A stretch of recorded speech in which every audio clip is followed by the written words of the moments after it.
Tower American 95, 10 miles out on the ILS. American 95, Kennedy Tower, falling Airbus 319 ahead, 10501. Hello everybody, welcome aboard. Welcome to Adelaide International Airport in Australia. Welcome aboard our Douglas A-20 Havoc, or Boston, or P-70. Very confusing to some people, but first, before we do anything, let's check flaps. Nice, we got flaps. We got plenty of flap, actually. Wow. Okay. Let's take that back in. Let's open up the plane. Oh, look at that. The top opens. Oh, yeah, that actually makes sense. Okay. I think we have enough runway. We're just going to get rid of flap completely. All right. So this is the Douglas A-20 Havoc / Boston. Actually, it's A-20 / P-70 Havoc / Boston. It's an American attack light bomber intruder and night fighter of World War II. Why does it have all of those weird, like, slashes and hashes and stuff? Well, British Commonwealth Air Force, the bomber and attack variant was known as the Boston. The night fighter and intruder variant was known as the Havoc. The Royal Australian Air Force called it the Boston. And the United States Air Force called the night fighter variant the P-70. Crazy, huh? Let's run up our two right R2600 A5B twin cyclone radials, 1700 horsepower each.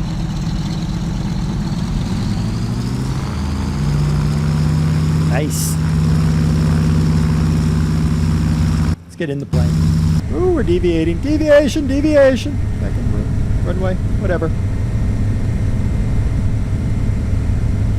There we go. 120 maybe? Oh, wow. Yes, 120. She wants to go in the air. Ah, that's a nice picture right there. Oh. That looks nice. And a gunner view. All right, let's get to this view. There we go. Turn down the plane a little bit. All right.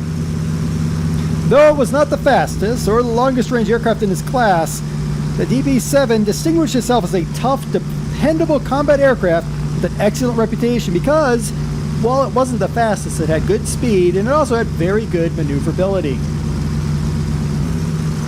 I don't know what that was, but that was interesting.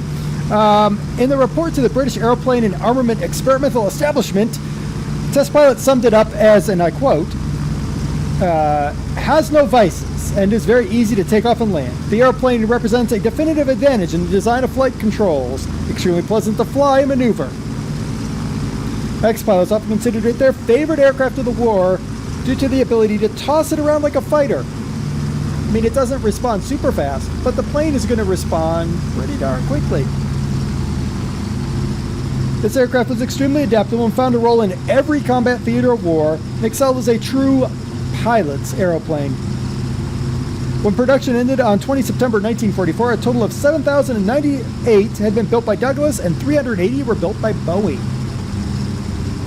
Now, there was an order of these aircraft that were to go to the French. When this aircraft was tested out... What is going on here? I have no idea. When this aircraft was tested out by the United States Air Force, they weren't too keen on it. But the French checked it out, and the French were keen on it. So the French ordered it. But the order that was delivered to them didn't arrive before they were, out of the war. So the United Kingdom took it, and they replaced the British Blenheims of the No. 2 group for daylight operations against Europe until eventually replaced by the Mosquito. Through Lend-Lease, Soviet forces received more than 2/3 of these aircraft, and it was the most numerous foreign aircraft in the Soviet bomber inventory. The general opinion is that this aircraft was overpowered, therefore fast and agile. It could make steep turns with an angle of up to 65 degrees. It could be flown even by crews with minimum training.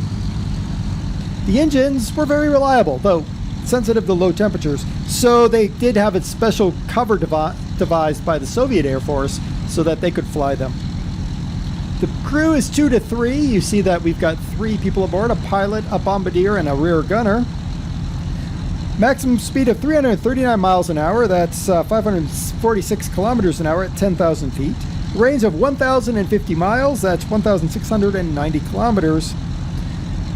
Now, this aircraft is the bomber variant, but you'll notice it does actually have gun blisters on it. She's got 4 fixed .303 inch or 7.7 millimeter Browning machine guns in the nose, 2 flexible versions in the dorsal, and 1 flexible mounted ventrally.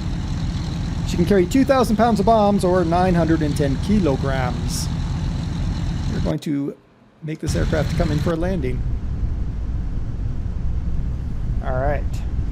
Now, while we do that, as we put her through her paces here, let's go ahead and hit our number keys as soon as we level out. All right, so there's a standard cockpit. We're missing a few gauges. That was a flash of something. There's our GPS. That's something. Flash something else. Blank. Blank. Okay, so we were missing other controls. Navigation AP, radio, and throttle. Interesting. So some of that could be the difference between the FSX Disk versus FSX Steam. So I'm using FSX Steam now because that's what most people have nowadays, or what more people are getting nowadays. So this aircraft may not, well, it has not been converted as far as I'm aware. So it might be convertible, and you might be able to do it relatively easily. I hit that button. Ah, look, Bombay! Air brakes are Bombay. Ah! We're gonna hit a building. It flies nice. It responds very fast to rudder input. I mean, that's I can crab this plane like nobody's business right now. I don't really want to, but we are. It was not the intention, but hey, what do you know? And oh, there we go. Brakes on. Look at that. Nice landing. Looking good aircraft. There we go. We'll eventually slow the aircraft down. There we go.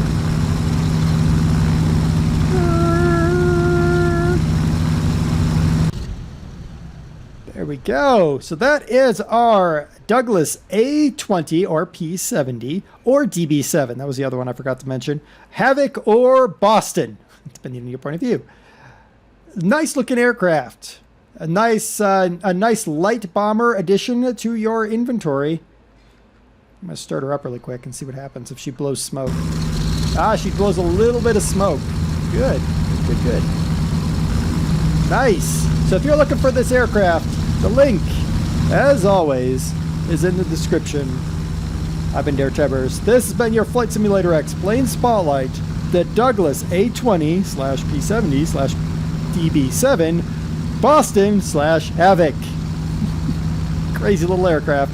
Fun little aircraft. Until next time, game on and be awesome, everybody. Over 1283 Kennedy Tower, greetings. Falling heavy Boeing 767 touching down. Caution wake turbulence from 05012, number 2, 4 right, set land. Going in 4 right, 1283, copy all. 8 Lima Bravo, traffic just north of the airport, opposite direction along the track routing. A helicopter not under defeat, DSU in sight.